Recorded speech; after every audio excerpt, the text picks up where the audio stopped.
Hello दोस्तों, आप सभी का फिर दोबारा से स्वागत है रनवे क्लासेस में। ठीक है, जैसा कि आपको पहले से ही पता था कि मैंने कहाँ छोड़ा था। ठीक है, मैं पहले बात कर चुका था कैबिनेट मिशन के लिए कौन कौन आया था। उसमें पैथिक लॉरेंस था, एबी अलेक्जेंडर था, स्टेफोर्ड क्रिस्प था, यानी कि भारत की आज़ादी का पास बन के आया था कैबिनेट मिशन। ठीक है, और इससे आगे उसके दो फोकस थे। कैबिनेट मिशन के दो मुख्य लक्ष्य थे, एक तो संविधान सभा बनाना और दूसरी थी अंतिम सरकार बनवाना। ठीक है, तो उसी तरीके से आगे बढ़ते हैं, इसी कड़ी के अंदर हमने लिया संविधान सभा। ठीक है, तो देखिए इसमें पहला पहला पॉइंट क्या आता है।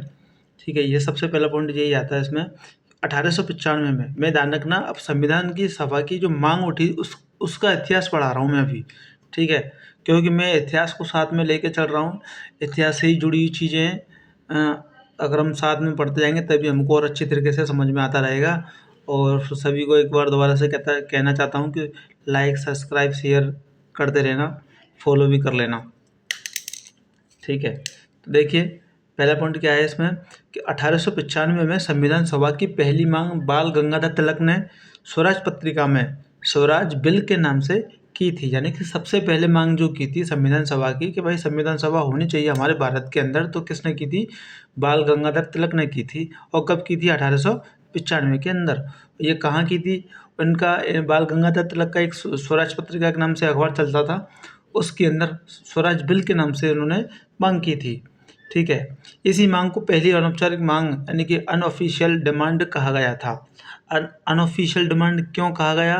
क्योंकि उस टाइम पर हमारे भारत के अंदर केवल एक ऑफिशियल संस्था कांग्रेस हुआ करती थी। यानी कि इसका एक पॉइंट सीधा सीधा ये है कि अनौपचारिक मांग इसलिए कहा गया कि उस समय औपचारिक यानी कि ऑफिशियल संस्था कांग्रेस थी।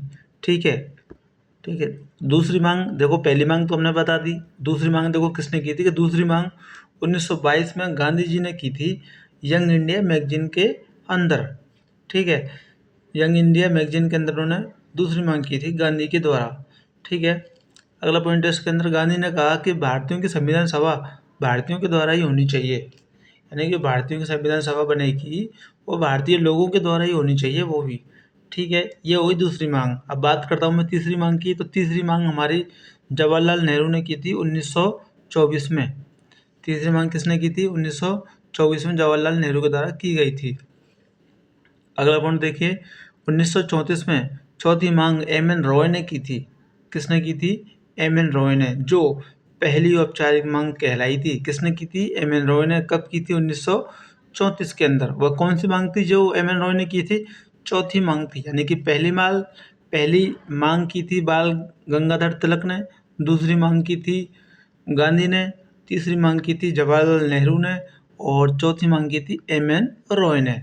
ठीक है, आगे देखिए, भारतीयों के बार बार मांग करने पर तो अंग्रेजों ने बात मान ली थी। भाई भारतीयों की बार बार डिमांड आई थी कि संविधान सभा होनी चाहिए, संविधान सभा होनी चाहिए, तब अंग्रेजों ने बात मान ली। देखो मैं सीधी सीधी बात कह देता हूँ कि हाँ, अंग्रेजों ने बात मान ली थी, क्योंकि इसके पीछे बहुत ही पूरा लंबा चौड़ा इतिहास है, तो उसको मैं यहाँ नहीं बताना चाहता, क्योंकि मेरा मेन टॉपिक संविधान सभा है, इसलिए नहीं बताना चाहता। हम संविधान सभा के बारे में बात करते हुए चलेंगे बस। ठीक है, आगे देखिए, भारत की संविधान सभा में 389 सदस्य होंगे।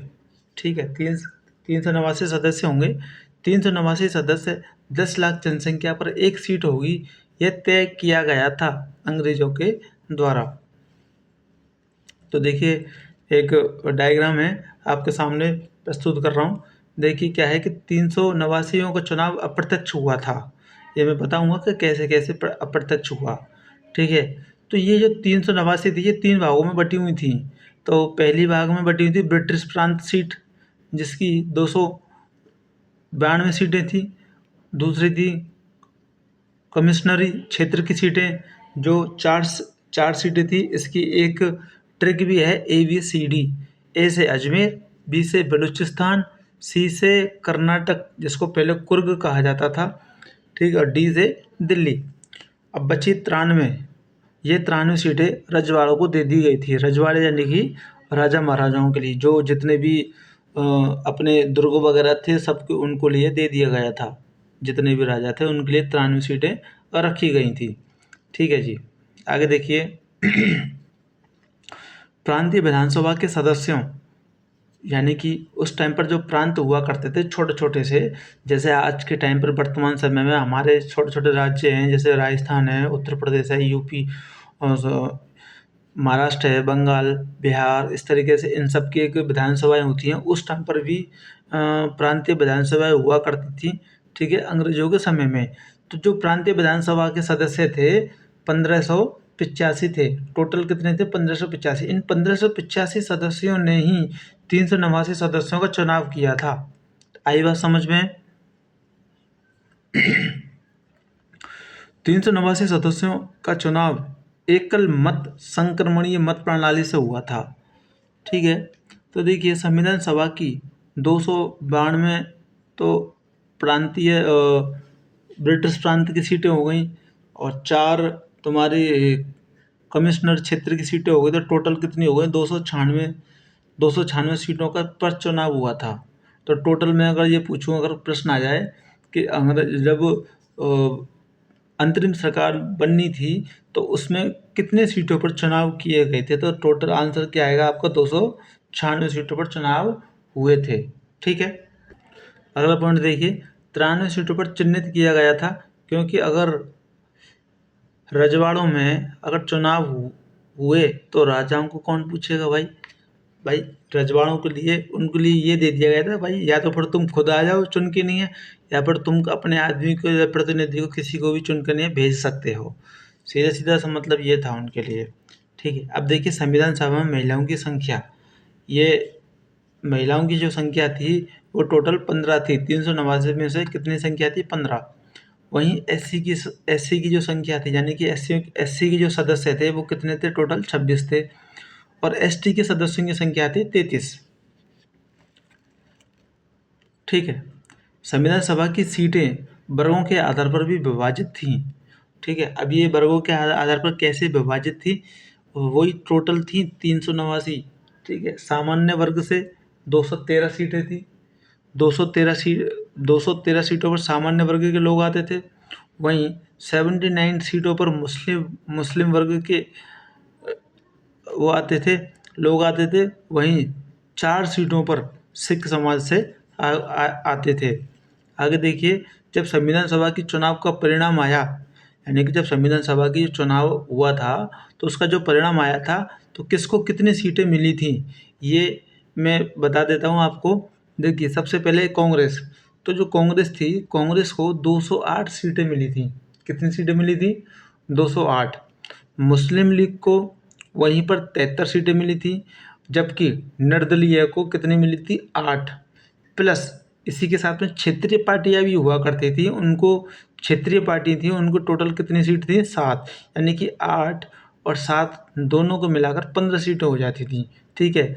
तो देखिए 208 तो कांग्रेस की, 73 सीटें मुस्लिम लीग की, 15 सीटें निर्दलीय और क्षेत्रीय पार्टियों की टोटल। तो टोटल कितने सीटों पर चुनाव हो गए? 296 सीटों पर चुनाव हो गए, ठीक है।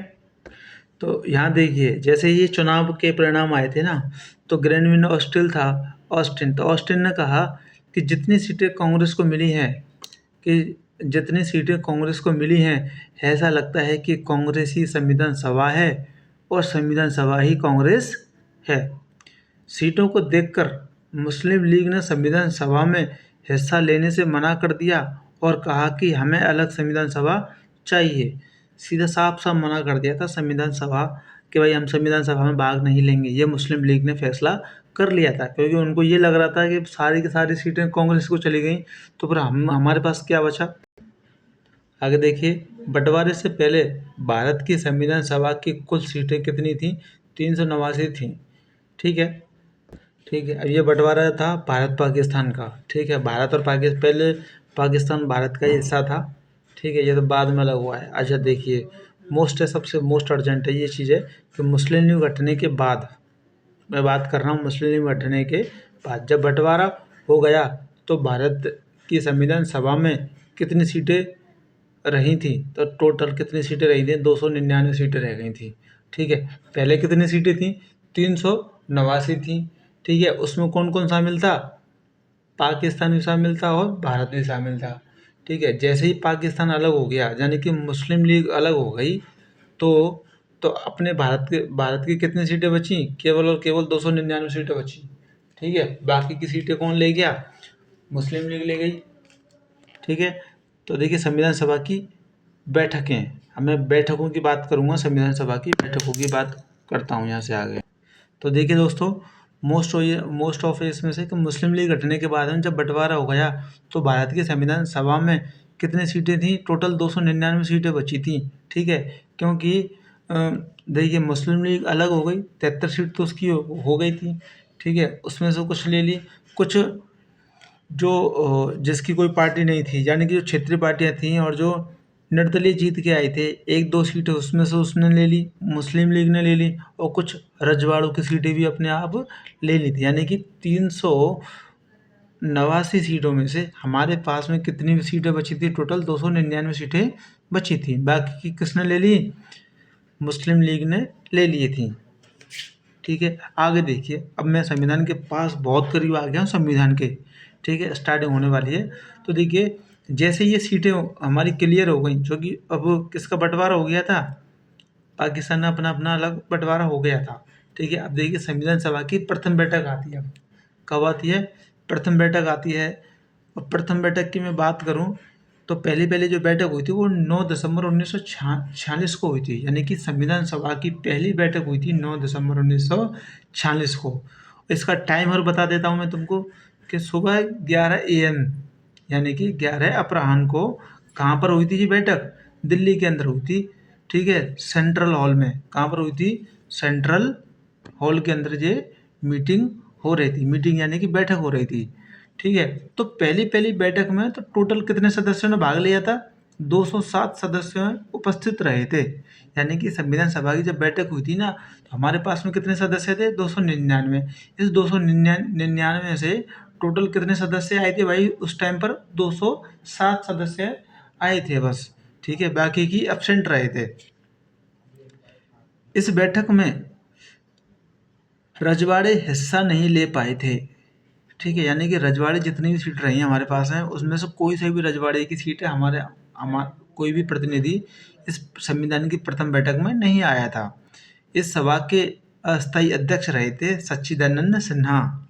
ठीक है, अब देखिए सच्चिदानंद सिन्हा क्यों चुने गए थे? क्योंकि भाई उस टाइम पर एक रीति या रिवाज हुआ करती थी, यानी कि ओल्डेस्ट मैन।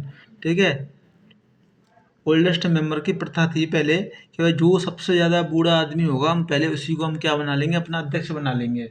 क्या बना लेंगे? अपना अध्यक्ष बना लेंगे। तो उसी हिसाब से सबसे ज़्यादा उम्र के, यानी कि ये जब ये वाले जो ये थे ना 200 सदस्य थे, 207 सदस्य थे, इन 207 सदस्यों में से सबसे ज़्यादा उम्र के सदस्य यही थे, सच्चिदानंद सिन्हा थे उस टाइम पर।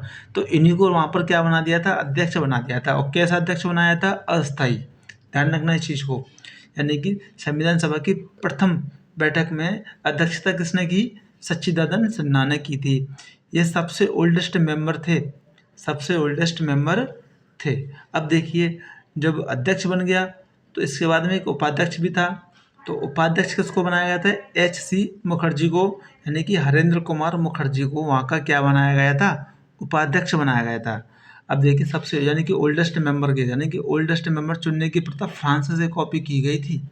यानी कि फ्रांस में क्या होता है, जब फ्रांस की जो सभा चलती है ना, वहाँ पर सबसे ओल्डेस्ट यानी कि सबसे बूढ़े व्यक्ति को क्या बनाया जाता है? अध्यक्ष बनाया जाता है। तो ये वाली प्रथा हमारे भारत में भी अपनाई गई।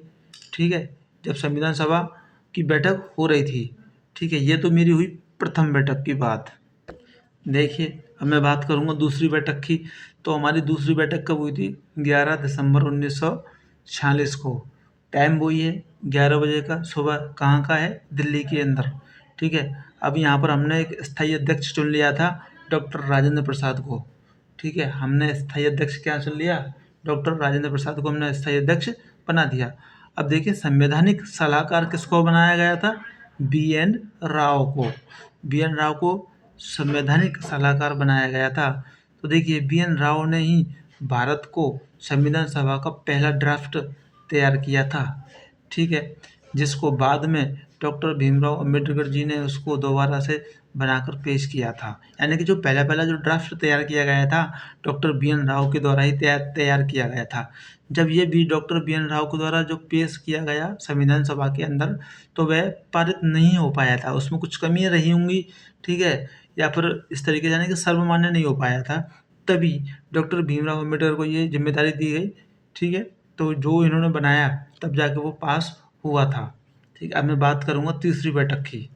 देखिए, तो तीसरी बैठक होती है सेम 2 दिन बाद, यानी कि 2-2 दिन गैप चल के चला था। पहली बैठक हुई थी 9 दिसंबर को, दूसरी बैठक हुई थी 11 दिसंबर को, और तीसरी बैठक होती है 13 दिसंबर 1946 को। समय वही है 11 बजे का। कहाँ का है? दिल्ली के अंदर। ठीक है, तो देखिए जवाहरलाल नेहरू ने संविधान सभा में उद्देश्य प्रस्ताव पेश किया था। उद्देश्य प्रस्ताव यानी कि ऑब्जेक्टिव रेजोल्यूशन, यानी कौन सी व्यवस्था सही रहेगी। इसका मतलब क्या आता है? उद्देश्य प्रस्ताव का मतलब क्या है कि कौन सी व्यवस्था सही रहेगी अपने लिए। तो देखिए इस प्रस्ताव को 22 जनवरी जन इस प्रस्ताव को 22 जनवरी 1947 को संविधान सभा ने स्वीकार किया था। उद्देश्य प्रस्ताव प्रस्तावना का आधार बना। ठीक है, यानी कि उसी उद्देश्य प्रस्ताव को क्या कर दिया था? प्रस्तावना का आधार बनाया गया था।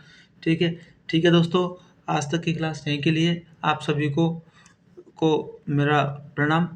आगे की चर्चा हम नेक्स्ट क्लास में करेंगे।